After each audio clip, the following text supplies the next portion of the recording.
وانا سارجع واعيد دائما، انا اشيد بالمنتخب المغربي واتمنى دائما ان يواصل.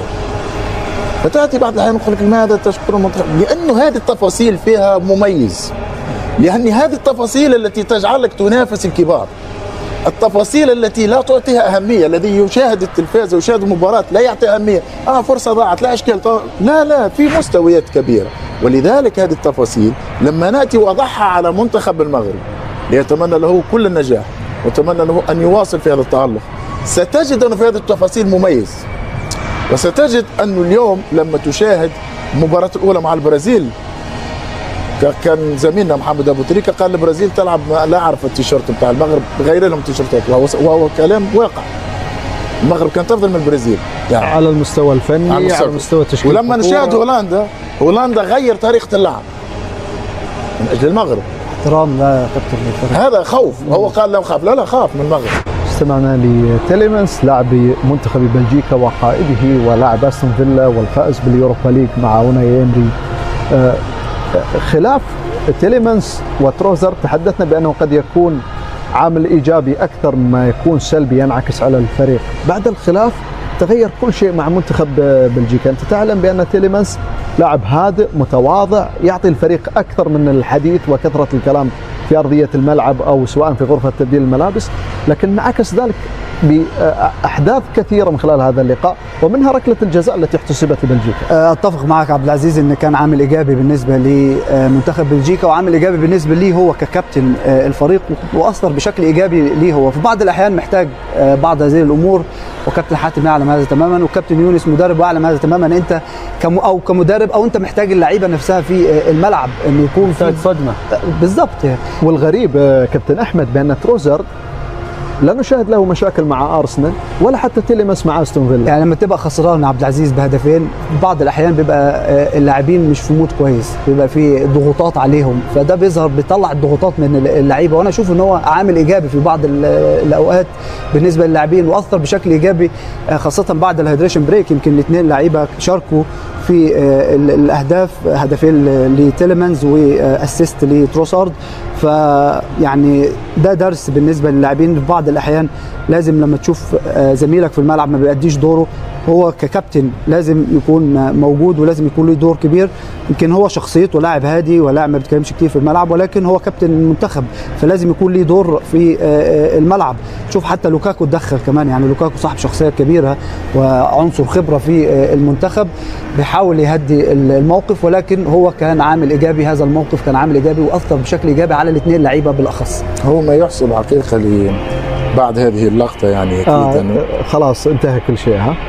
الآن أصبحت العلاقة احنا لعبنا كرة قدم والكل يعلم الكابتن أن يحدث في المباراة. صحيح. يحدث مع هذه المناوشات بين اللاعبين، أمر طبيعي، خاصة لما تكون متأخر في النتيجة ويكون مثلا لاعب صاحب إمكانيات كبيرة ولا يمر بالطريقة التي متعود. فأكيد في بعض الأحيان يقاد الفريق أن يتكلم بأشياء تكون قاسية في وقت يكون يعني على الجميع، تكون فيه الأعصاب يعني نوعا ما شاده، فلا بد ان نتوتر قليلا. فاكيد ان لوكاكو مع المدرب، لكن ما يحسب لبلجيكا هو الهدوء.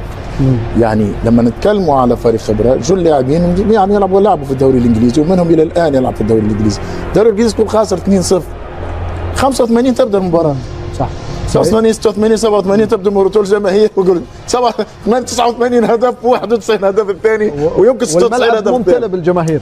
ولذلك حتى الجماهير لديها الثقافه في الانتظار. صحيح، يعني تنتظر حتى في الوقت بديل الضغط. فاليوم لدى بلجيكا هذا الهدوء، يعني هذا ما يحسب للاعبين، ما يحسب في عمليه الايمان انهم قادرين في العوده في المباراه. هذا جيد جدا، يحسب لفريق مثل هذا انه ايمانهم بامكانياتهم بالتغييرات التي حدثت وقاموا برده فعل تعتبر ايجابيه، بالرغم انه قام المدرب بتغيير نجمين كبيرين في الفريق. لكن كذلك ما يعاب بالنسبه للطرفين. لما نتكلم على بلجيكا ونتكلم على السنغال، فسنجد العديد من المشاكل على المستوى الدفاع وكذلك الفراغات الموجوده في وسط الميدان اللي قادر اي فريق منظم ان يشكل مشاكل.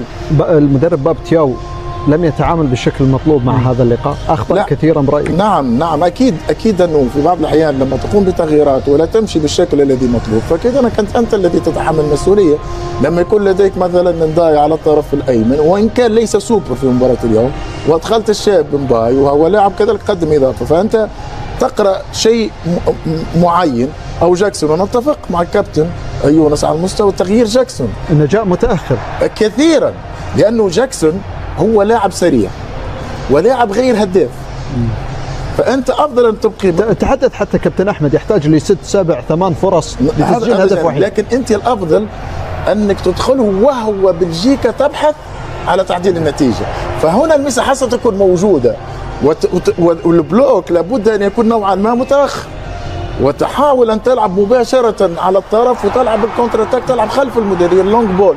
يعني ماذا تفعل انت في فريق معناه متقدم في النتيجه ولا يزال 4-5 دقائق؟ ما تفعل بفريق متقدم في فهنا نتكلم على مدرب تفاصيل بسيطه. كما نتكلم على الكونغو، يعني انا اليوم اشاهد ان الكونغو والسنغال كانوا قادرين ان يلعبوا ركله الترجيح، كانوا قادرين بكل سهوله يعني يلعب. وهنا نحكوا على 50-50، لأن الكونغو اليوم أهدر الهدف الثاني ويسا، الهدف الهدف الثاني على العارضة في القائم، ولم يتعامل معه بشكل كان قادر ان يسجلها، يعني خانوا المهاره، كان قادر ان يلعبها بشكل افضل. على كل حال يعني احنا نتكلم على جزئيات في كره القدم. لاحظ كين فرصه 2 تاخذ هدف يعني وغير متوقع. لاحظ انا والله كنت صعبه تسجل الكوره يعني امكانياته. هنا نتكلم على الجوده العاليه. لكن يبدو كابتن حاتم بانك متاسف على طريقه الظهور في هذه اللقاءات المفصليه للمنتخبات الافريقيه، صحيح. لانها تمتلك القدره والادوات والجوده في عمليه الاستمرار.